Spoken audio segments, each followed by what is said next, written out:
안녕하십니까. 2022년 마무리를 앞두고 전주시의회 의정도 발빠르게 움직였습니다. 12월 전주시의회 의정 뉴스 지금 시작합니다. 전주시의회가 12월 16일 제2차 정례회 제5차 본회의를 끝으로 2022년 의정 활동을 마무리했습니다. 시의회는 올해 임시회와 정례회 등 모두 11차례 회의에서 2023년도 일반 특별회계 세입 세출 예산안을 비롯해 모두 240건의 안건을 처리했습니다.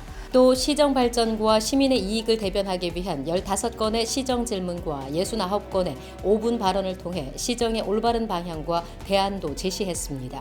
이기동 전주시의회 의장은 제12대 전주시의회는 소통과 협력으로 시민과 함께하는 의회 상위 실천을 위해 노력했다며 2023년 새해에도 시민의 행복과 전주의 발전을 위해 의정 활동에 최선을 다하겠다고 말했습니다. 전주시의회 제397회 제2차 정례회에서 총 7명의 의원이 시정 질문을 통해 시정 현안에 질문을 하고 정책 방향과 대안을 제시했습니다. 12월 2일에 열린 제2차 본회의에서 박형배 의원은 새만금 특별자치도 배후 도시로서의 전주시의 역할과 준비, 도시 주거 환경 정비, 예정 재군의 불법 투기 문제와 관련해 행위 제한 이행 절차 등에 대한 질문을 했습니다. 신유정 의원은 전주시의 지역성이 사라진 대표 축제를 지적하며 재발 방지에 대한 시장의 의견을 물었습니다. 이어 김윤철 의원은 충경로를 왕복 2차선으로 바꾸고 상가 접근성을 높이는 등 충경로의 새로운 변화를 촉구했습니다. 12월 5일에 열린 제3차 본회의에서는 최서연 의원이 교통약자의 교통체계와 인도 개선에 대한 개선 대책 등을 주문했으며 한승우 의원은 전주시가 주식회사 에코시티에 전주대대 이전 및 부지개발 사업권을 준 것은 명백한 특혜 행정이라고 지적하며 2006년 에코시티와 35사단 이전 및 부지개발 사업 협약이 2018년 12월 협약서 변경을 통해 당초보다 총 사업비가 늘어났다는 점 등을 지적했습니다. 양영환 의원은 현재 답보 상태에 있는 남북권 청소년센터와 준공된 지 26년이 지나 낡고 비좁은 평화 1동 주민센터 간 위치 교환 문제 등을 지적했습니다. 지난 6일에 열린 제4차 본회의에서는 송영진 의원이 해법을 찾지 못하고 있는 전주대대 이전과 관련한 전주시의 무리한 사업 추진 문제점을 지적하고 지역 주민과의 합의 도출을 촉구했습니다. 전주시의회는 제397회 제2차 정례회에서 일반회계 2조 2,121억 원, 특별회계 2,336억 원을 포함한 총 2조 4,458억 원 규모의 2023년도 예산안을 의결했습니다. 전주시의회는 전주시의 예산안 가운데 성평등 복합문화공간 조성비 14억 원과 쇼핑관광 활성화 사업 3억 원, 호남제일문 대표 관광지 조성사업 용역비 2억 5천만 원 등 201억 원을 삭감했습니다. 12월 1일 도시건설위원회 의원들이 팔복동 빈집 밀집구역 재생사업 현장을 방문해서 진행 상황을 점검했습니다. 또 그린숲 도서관, 돌봄 방앗간 등 거점 구축의 추진 상황을 점검하고 빈집 5곳을 방문해서 시민들의 의견을 청취했습니다. 박선전 위원장은 앞으로 팔복동에 일어날 변화를 생각하면 가슴이 두근거린다며 더불어 살아가는 살기 좋은 전주시를 만들기 위해서 더욱 노력하는 도시건설위원회가 되겠다고 말했습니다. 같은 날 문화경제위원회 의원들은 딸기묘를 저렴한 가격에 안정적으로 공급하기 위해 만들어진 딸기 육묘장 시설과 소규모 농업인들에게 농기계를 대여해주는 농기계 임대사업소 등 주요 농업정책 현장 시설을 점검했습니다. 송영진 위원장은 전주는 문화도시로 널리 알려져 있지만 농업도시이기도 하다며 농업인들이 안정적으로 본업에 집중할 수 있도록 문화경제위원회가 더욱 노력하겠다고 말했습니다.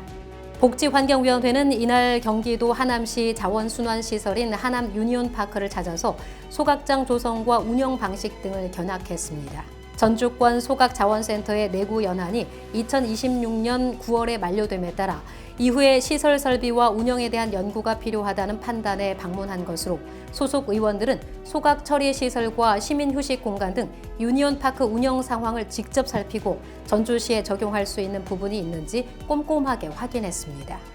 이남숙 위원장은 우수 사례를 직접 경험하며 많은 것을 배울 수 있는 시간이었다며 앞으로도 시정이 내실 있게 운영될 수 있도록 더 많이 연구하는 복지환경위원회가 되겠다고 말했습니다.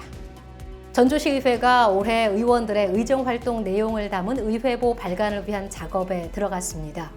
전주시의회보 제27호 발간 편집위원장인 김동헌 운영위원장과 편집위원으로 위촉된 천서영, 온혜정, 김세혁, 최서연 의원 등은 12월 9일 편집회의를 갖고 의회보 편집 방향을 논의했습니다. 의회보는 12대 전주시의회 의원 총람과 각종 의정활동 성과, 상임위원회와 특별위원회 활동, 시정질문, 5분 발언 내용 등을 담고 있으며 주민센터와 시청, 구청, 전국 시군구 의회, 유관기관 등에 배포해 시민들의 열람이 가능하도록 하고 있습니다. 김동헌 편집위원장은 의회의 1년 기록을 함축해서 의회보에 담는 만큼 진솔하고도 명료하게 정리할 것이라며 전주시의회는 내년에도 시민과 함께하는 의회상 정립을 위해 최선을 다하겠다고 말했습니다. 전주시의회가 2023년 세계 시니어 배드민턴 선수권 대회 개최를 앞두고 12월 20일에 간담회를 진행했습니다.